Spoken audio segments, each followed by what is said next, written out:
늘 지갑에 넣고 다녔다는 게 이제 밝혀지지 않았습니까? 여러분들께서는 그 이유를 뭐라고 해석을 하시는지 궁금합니다.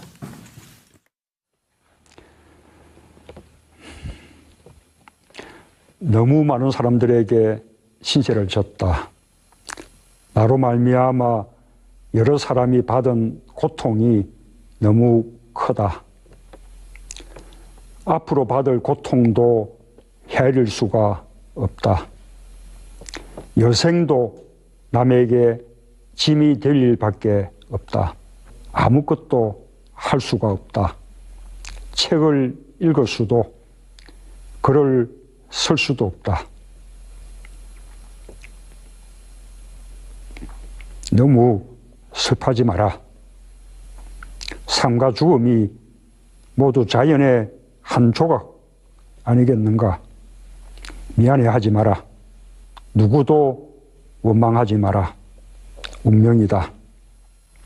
화장해라. 그리고 집 가까운 곳에 아주 작은 비석 하나만 남겨라. 오래된 생각이다.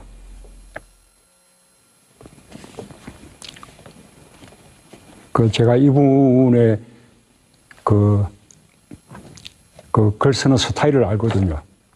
처음부터 이렇게 간결하게 쓰는 스타일이 아닙니다. 많은 생각을 다 글 속에 일단 담았다가 그것을 이제 추려나가면서 이렇게 간략하게 해나가는 이런 이제 스타일. 그래서 이 글을 보면 머릿속에서 늘 유서를 생각하고 계신데, 우리는 그걸 아주 외롭게 그냥 두었다. 이게 이제 제가 유서를 볼 때마다 느끼는 아픔이에요. 네, 서영욱 소장. 네. 무슨 작품을 만드시나 했어요. 뭐 공을 들여 쓴 글자가 부적이네요. 네. 예, 말씀해 주십시오. 저는 뭐 부적이다. 예. 왜 부모님들이 자식을 위해서나 아니면 가족들 중에서 무엇인가를 바랄 때 예. 지갑에 넣고 다니는 건데, 아마도 문재인 대통령은 스스로를 경계하는 네. 그런 다짐이 저는 뭐 노무현 대통령의 유서가 아니었나 생각이 듭니다. 그건 다름이 아니라 예.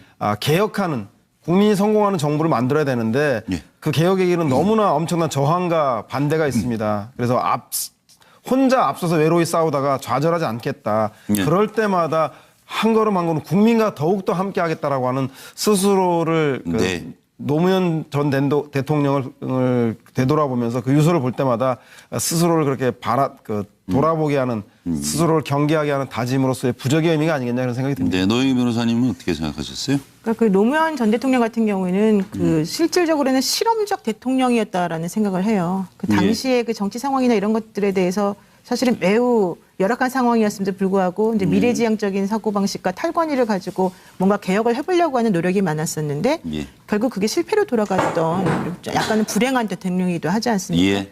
그럼 그런 그분이 머릿속에 들 유서를 생각하고 계셔서 결국 그렇게 불행한 판단을 내리셨는데, 결정을 내리셨는데, 예. 우리가 그거를 캐치하지 못하고 이렇게 힘들게 했구나, 너무 미안하다. 네. 이런 의미를 지금 문재인 대통령이 아마도 늘 가슴에 새기면서 항상 그 유지를 받들려고 하는 것 같아요. 뭔가 빚을 갚겠다라는 그렇죠. 마음도 있지 않았을까요? 이 실장님 어떻게 생각하셨어요? 저도 이제 뭐 경계하는 그런 마음이라는 그 동감하는데, 네. 특히나 이 기절을 보고 늘 스스로를 채찍질하고 다짐하지 않으셨을까. 예. 미안해하지 마라, 예. 원망하지 마라, 운명이다. 사실은 얼마나 미안했겠습니까? 또 예. 사실은 얼마나 누군가 어떤 또 정치 집단 또는 상대방을 원망했겠습니까? 그런데 이런 마음을 하지 말라라고 하는 그 노무현 전 대통령의 마음을 사실 다시 읽고 하면서 운명이다. 내가 다시 이 정치에 나서서 친구이자 또 모셨던 대통령의 뜻을 내가 하리라 하는 다짐, 이 세 구절을 읽으면서 다짐을 하지 않으셨을까 합니다. 네, 이재기 교수님.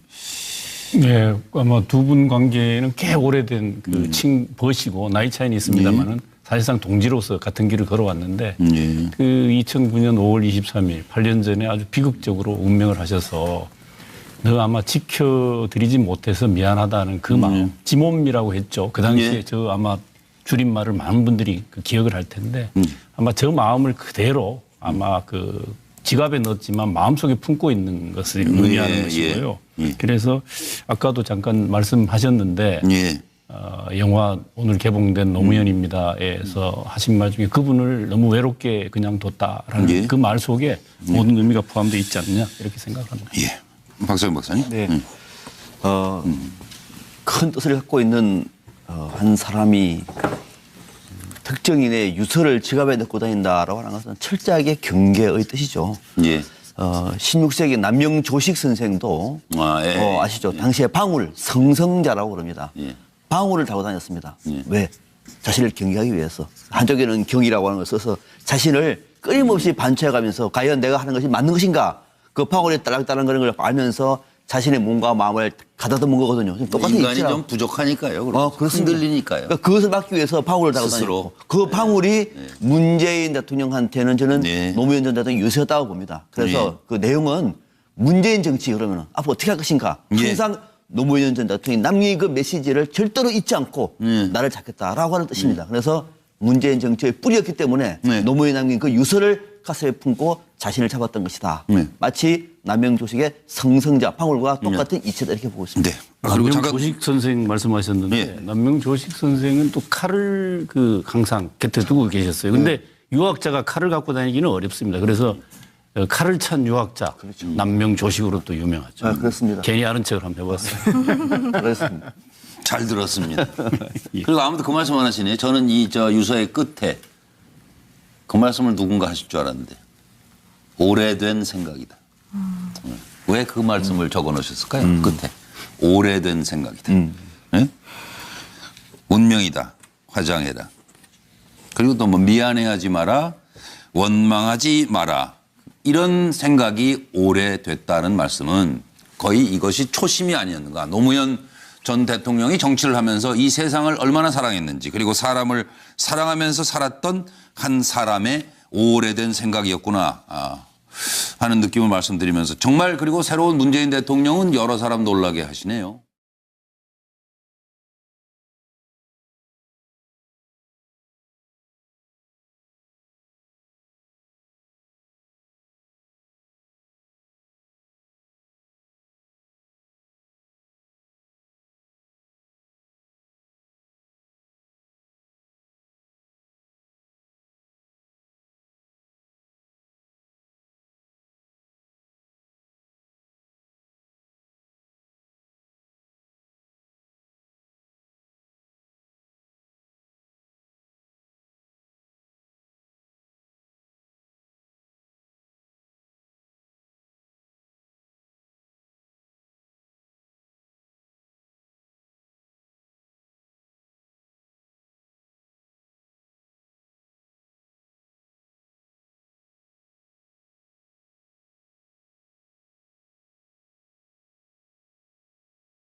결정을 내리셨는데 예. 우리가 그거를 캐치하지 못하고 이렇게 힘들게 했구나, 너무 미안하다, 네. 이런 의미를 지금 문재인 대통령이 아마도 늘 가슴에 새기면서 항상 그 유지를 받들려고 하는 것 같아요. 뭔가 빚을 갚겠다라는 그렇죠. 마음도 있지 않았을까? 이 실장님 어떻게 생각하셨어요? 저도 이제 뭐 경계하는 그런 마음이라는 그 동감하는데 네. 특히나 이 기절을 보고 늘 스스로를 채찍질하고 다짐하지 않으셨을까. 예. 미안해하지 마라, 예. 원망하지 마라, 운명이다. 사실은 얼마나 미안했겠습니까? 또 예. 사실은 얼마나 누군가 어떤 또 정치 집단 또는 상대방을 원망했겠습니까? 그런데 이런 마음을 하지 말라라고 하는 그 노무현 전 대통령의 마음을 사실 다시 읽고 하면서 운명이다. 내가 다시 이 정치에 나서서 친구이자 또 모셨던 대통령의 뜻을 내가 정부를 만들어야 되는데 그 개혁의 길은 너무나 엄청난 저항과 반대가 있습니다. 그래서 혼자 앞서서 외로이 싸우다가 좌절하지 않겠다. 그럴 때마다 한 걸음 한 걸음 국민과 더욱더 함께 하겠다라고 하는 스스로를 네. 노무현 전 대통령을 되돌아보면서 그 유서를 볼 때마다 스스로를 그렇게 돌아보게 하는 스스로를 경계하게 하는 다짐으로서의 부적의 의미가 아니겠냐 그런 생각이 듭니다. 네, 노영희 변호사님은 어떻게 생각하셨어요? 그러니까 그 노무현 전 대통령 같은 경우에는 그 실질적으로는 실험적 대통령이었다라는 생각을 해요. 그 당시에 그 정치 상황이나 이런 것들에 대해서 사실은 매우 열악한 상황이었음에도 불구하고 이제 미래지향적인 사고방식과 탈권위를 가지고 뭔가 개혁을 해보려고 하는 노력이 많았었는데 결국 그게 실패로 돌아갔던 약간은 불행한 대통령이기도 하지 않습니까? 예. 그럼 그런 그분이 머릿속에 늘 유서를 생각하고 계셔서 결국 그렇게 불행한 판단을 내리셨는데 머릿속에서 늘 유서를 생각하고 계신데 우리는 그걸 아주 외롭게 그냥 두었다. 이게 이제 제가 유서를 볼 때마다 느끼는 아픔이에요. 네, 차영호 소장. 네. 무슨 작품을 만드시나 했어요? 뭐 공을 들여 쓴 글자가 부적이네요. 네. 예, 말씀해 주십시오. 저는 뭐 부적이다. 예. 왜 부모님들이 자식을 위해서나 아니면 가족들 중에서 무엇인가를 바랄 때 예. 지갑에 넣고 다니는 건데 아마도 문재인 대통령은 스스로를 경계하는 네. 그런 다짐이 저는 뭐 노무현 대통령의 유서가 아니었나 생각이 듭니다. 그건 다름이 아니라 예. 개혁하는 국민이 성공하는 아니겠는가? 미안해하지 마라. 누구도 원망하지 마라. 운명이다. 화장해라. 그리고 집 가까운 곳에 아주 작은 비석 하나만 남겨라. 오래된 생각이다.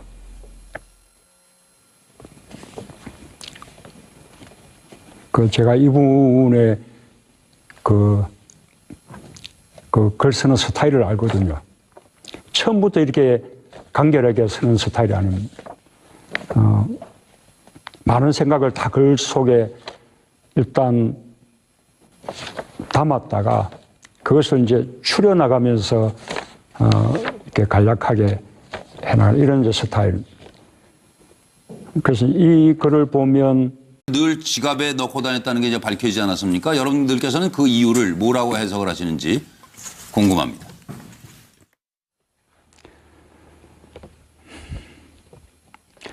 너무 많은 사람들에게 신세를 졌다. 나로 말미암아 여러 사람이 받은 고통이 너무 크다. 앞으로 받을 고통도 헤아릴 수가 없다. 여생도 남에게 짐이 될 일밖에 없다. 아무것도 할 수가 없다. 책을 읽을 수도 글을 쓸 수도 없다.